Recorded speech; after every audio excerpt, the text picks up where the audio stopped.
हरे कृष्णा। अभी 3 श्लोक का वर्णन हो चुका है। अब अगले श्लोक की तरफ हम बढ़ेंगे, पहले अध्याय के बाकी श्लोकों में। तो पहले अध्याय में क्या है कि एक दूसरे की सेनाओं का, पांडु पक्षों का और कौरवों के पक्ष का, इन दोनों के योद्धाओं का वर्णन हो रहा है कि किसके पक्ष में कौन कौन से योद्धा हैं, है ना।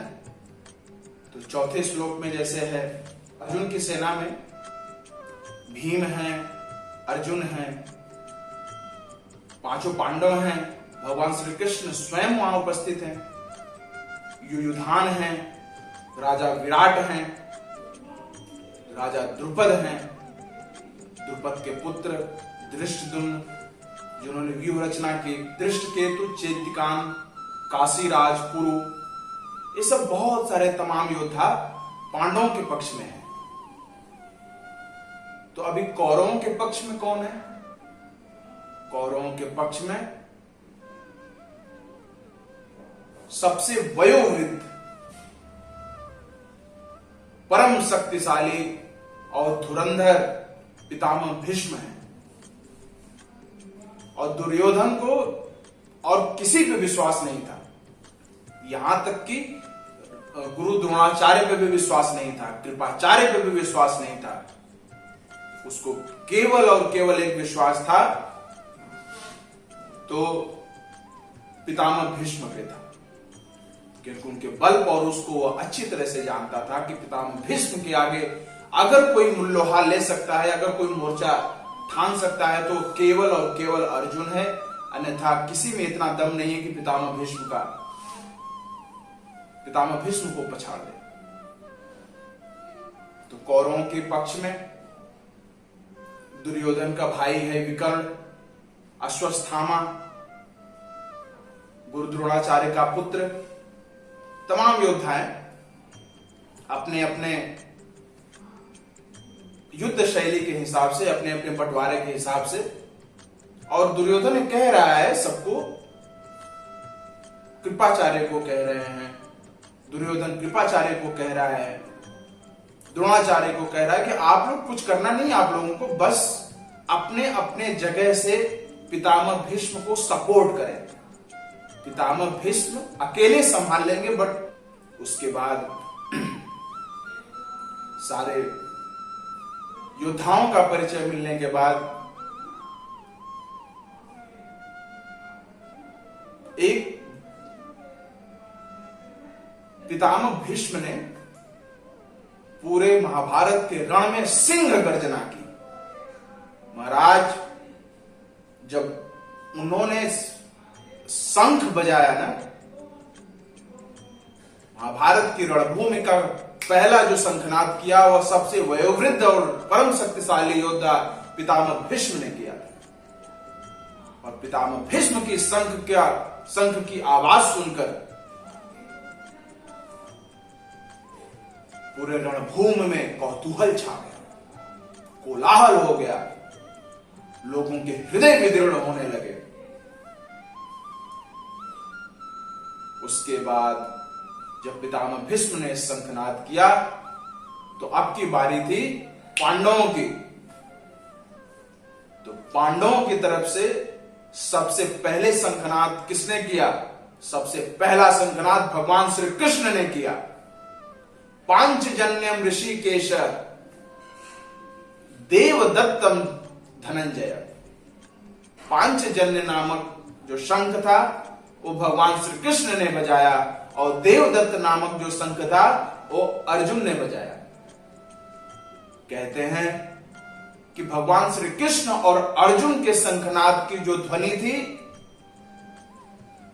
पितामह भीष्म की ध्वनि से पूरा रण कोलाहलपूर्ण मच गया, लेकिन उसका 1000 गुना जो उसका वॉइस पिच था, 1000 गुना भगवान श्री कृष्ण के शंख बजाने से हुआ। सोचो कितना कोलाहल मच गया। कौरव तो पूरा अपना सीना पकड़ के बैठ गए।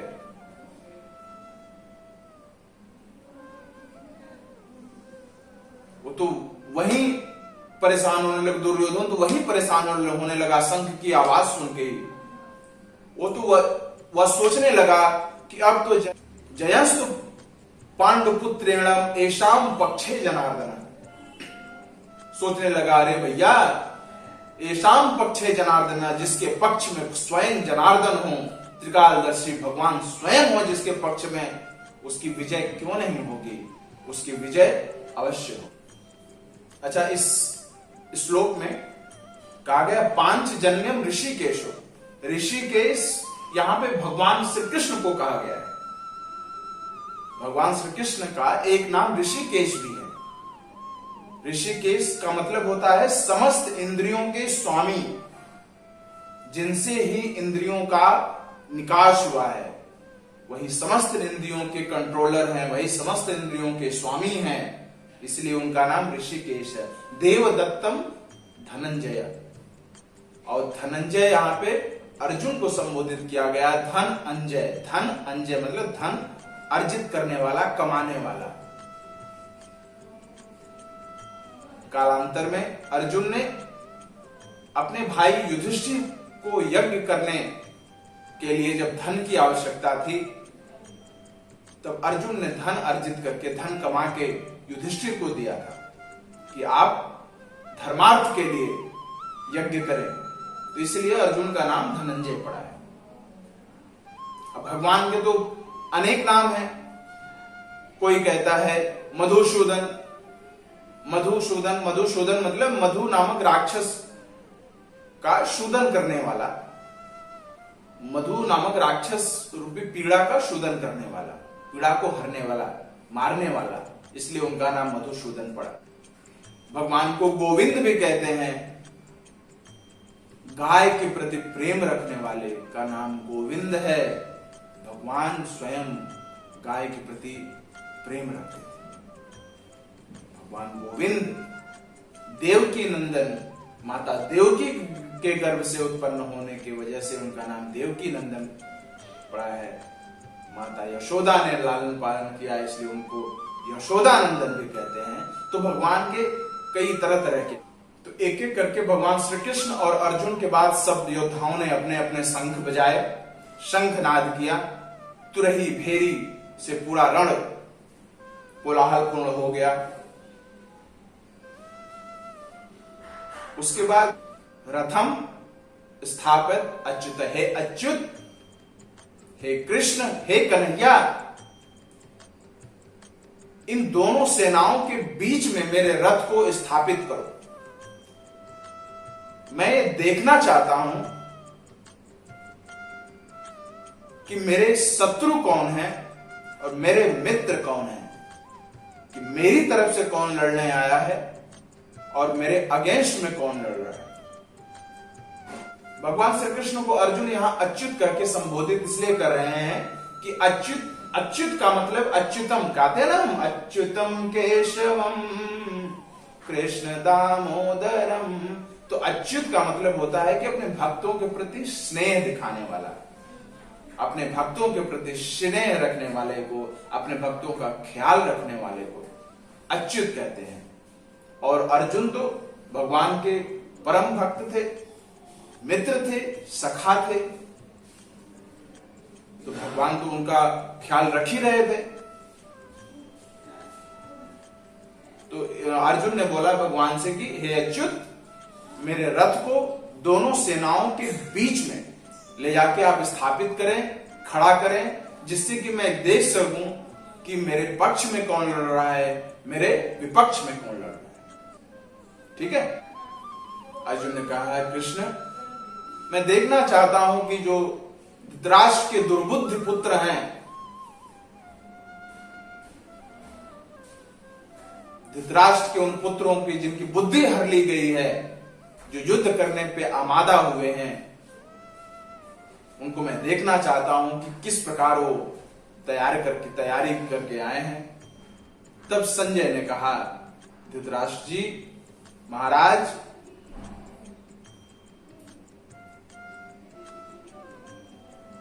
एव मुक्तो ऋषिकेशो गुडाकेशेन भारत, एव मुक्तो ऋषिकेशो गुडाकेशेन भारत। इस प्रकार अर्जुन के कहने पर ऋषिकेश भगवान कन्हैया, भगवान श्री कृष्ण। गुड़ाकेश यहाँ पे अर्जुन को संबोधित किया गया है। गुड़ाकेश एक अर्जुन का नाम है। गुड़ाकेश का अर्थ है जो अपने नींद पे विजय पाले, जो अपने नींद पे ना कंट्रोल करे। और नींद मतलब एक बुराई का संकेत है। शास्त्रों में नींद को तो बुराई से ही तुलना किया गया है। तो अपने जो बुराइयों पे कंट्रोल कर ले, ऐसा है अर्जुन। तो इसलिए उनको ना गुड़ाकेश के नाम से संबोधित किया गया है। एव मुक्तो ऋषिकेशे गुड़ाकेशेन भारत।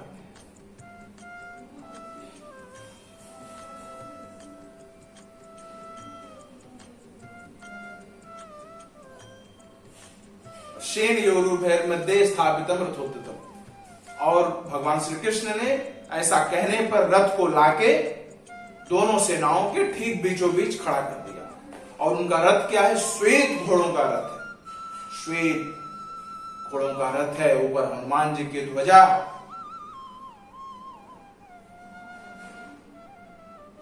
हनुमान जी भी बैठे हुए हैं ऊपर। और हनुमान जी और अर्जुन का संवाद कि हनुमान जी रथ पे कैसे बैठे, भगवान ने कैसे हनुमान जी को मना के अपने रथ पे लाए अर्जुन की सहायता करने के लिए। पिछली कथा में मैंने बताया था। और यहां हनुमान जी तो जब त्रेता में भगवान राम रावण का युद्ध हुआ तब भी हनुमान जी सहायक हुए भगवान के। तो इस युग में भगवान राम ही तो हैं भगवान कृष्ण के रूप में। भीष्म द्रोण प्रमुखतम सर्वेषां च महेक्षितम। हे अर्जुन, कौरवों की सेना में तुम प्रमुखतः पितामह भीष्म को देखो, गुरु द्रोणाचार्य को देखो, प्रमुख रूप से देखो, ये मुख्य रूप से है। और तो सब बेकार है, सब हवा हवाई है। जो मेन चीज है ना, इनको तुम देखो।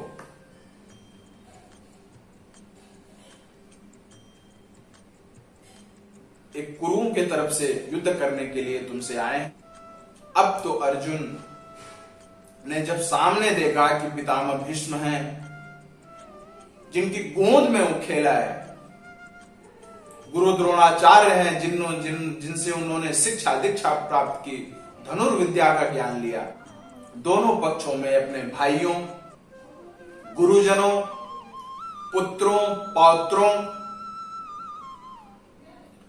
मामाओं, ससुर, साले, सबको देखकर अब तो अर्जुन की स्थिति और खराब हो गई।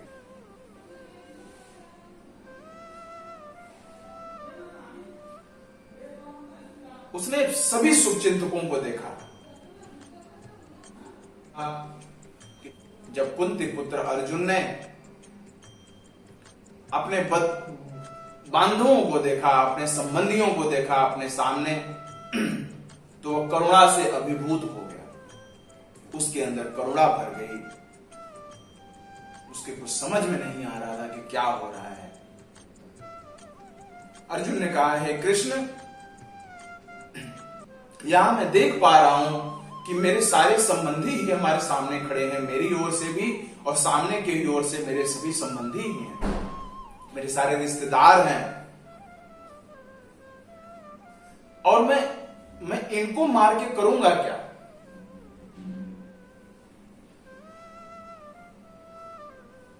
हे केशव, इनको देखने पर तो मेरे सारे अंग शिथिल हो गए, मेरे सारे अंग कांप रहे हैं, मेरा मुंह सूखा जा रहा है। केशव, मेरा शरीर कांप रहा है, मेरे रोंगटे खड़े हो गए हैं। मुझे क्या करना चाहिए? गांडीव संस्ते हस्त्वा, मेरा जो गांडीव धनुष है मेरे हाथ से सरक रहा है, मेरी त्वचा जल रही है।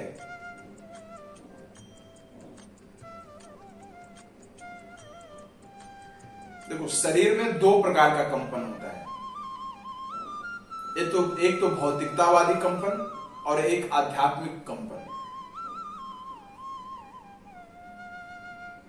एक कंपन अत्यधिक भय उत्पन्न होने के कारण होता है, जो भौतिकतावादी होता है। जैसे कोई किसी चीज से अगर हम डर जाए ना, तो पूरा अपना जो शरीर के रोए हैं वो सारे खड़े हो जाते हैं, शरीर कांपने लगता है, और एक करुणा में अभिभूत होने पर भी पूरा शरीर कांपने लगता है।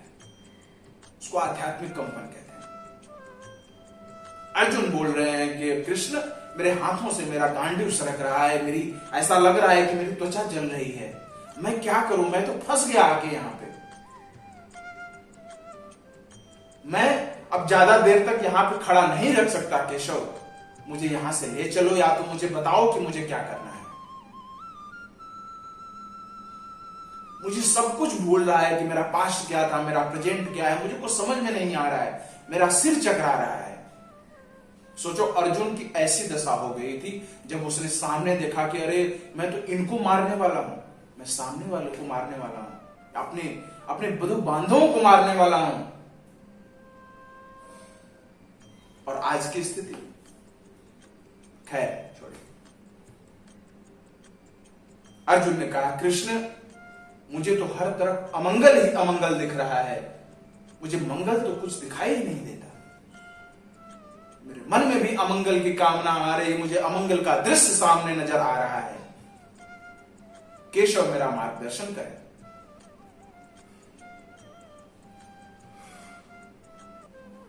उसने और आगे ऐड किया अर्जुन ने, हे कृष्ण मुझे कोई अच्छाई नहीं दिखती कि मैं अपने ही लोगों का वध करूं। अगर अपने लोगों का वध करके, अपने लोगों का नरसंहार करके अगर मुझे इस सत्ता का सुख भी भोगना पड़े तो मैं इस सुख लेने के लिए तैयार नहीं हूं। मैं सारा राज्य छोड़ दूंगा, लेकिन मैं इनसे युद्ध नहीं करूंगा। नहीं मुझे किसी विजय की कामना है, नहीं किसी राज्य सत्ता का सुख की कोई लालसा है। हे गोविंद, हमें इस सुख से क्या लाभ है, हमें इस सत्ता से क्या लाभ है जिनके लिए हम जीते हैं, अपने परिवारजन, अपने बांधव, अपने भाई, अपने गुरुजन, वही जब नहीं रहेंगे तो फिर इस सत्ता का मैं भोग अकेले कैसे भोगूंगा। मेरे तो सारे संबंधी अपने प्राण देने के लिए यहां पे तत्पर हैं। ऐसा लग रहा है कि सब मरने मारने पे आमादा हो चुके हैं, सब उतारू हो चुके हैं। हे केशव, मैं इनसे नहीं लड़ सकता। हे भगवान कृष्ण, मैं जानता हूं कि आप भगवान हैं, फिर भी मैं कह रहा हूं कि केशव, मैं इनसे नहीं लड़ सकता, भले ही आप मुझे इनसे विजय होने पे तीनों लोक क्यों न दे दें, लेकिन हे जनार्दन, मेरा जो चित्त है, जो मेरा मन है, जो मेरी आत्मा है, वह इनसे लड़ने के लिए तैयार नहीं है, भले ही वह मुझे क्यों न मार डाले। ऐसा अर्जुन कह के अपने गांडीव धनुष को और बाण को साइड में रख लिए, एक तरफ रख दिया। आगे कहा, हे लक्ष्मीपति कृष्ण, हम इन आतताइयों का वध क्यों करें। अच्छा, शास्त्रों के हिसाब से, शास्त्रों के अनुसार 6 प्रकार के आततायु होते हैं। शास्त्रों में 6 प्रकार के आतताइयों को बोलते हैं महापापी, महाआतताई हैं वैदिक आदेशानुसार। पहला विष देने वाला, दूसरा किसी के घर में आग लगाने वाला, घातक हथियार से हमला करने वाला, चौथा धन लूटने वाला, पांचवा दूसरे की भूमि हड़पने वाला, और छठवां और जो अंतिम है वह दूसरे पराई स्त्री का अपहरण करने वाला। ऐसे 6 आतताइयों का वध करने पर कोई भी पाप नहीं लगेगा, नहीं लगेगा, नहीं लगेगा, ऐसा शास्त्रों में सर्वसम्मत है। इसकी पुष्टि शास्त्रों में कही है, वैदिक आदेश है ऐसा, इन 6 प्रकार के आतताइयों का वध करने पर कोई पाप नहीं लगेगा।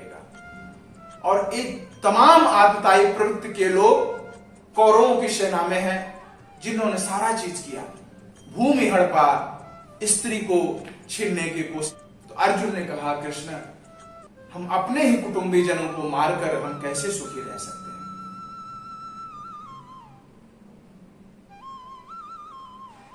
लेकिन सोचिए कि भगवान राम त्रेता में एकदम साधु किस्म के थे, एकदम शांत। भगवान कृष्ण तो चंचल नयन के थे, भगवान राम गंभीर नयन के थे, साधु आदमी।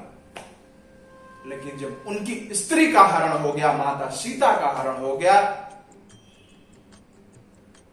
तो उन्होंने रावण को मारा, उसका वध किया,